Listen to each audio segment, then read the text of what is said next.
النبي صلى الله عليه وسلم، واسمع هذا الحديث جيدا.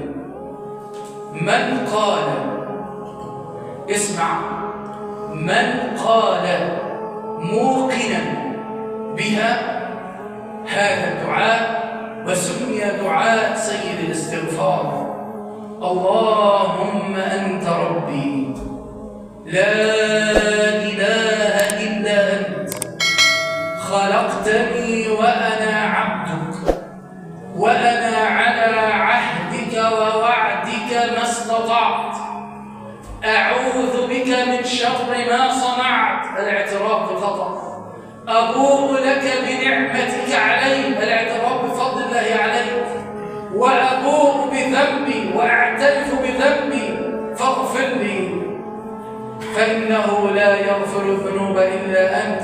قال النبي صلى الله عليه وسلم: من قالها موقنا بها فمات في ليلته دخل الجنة،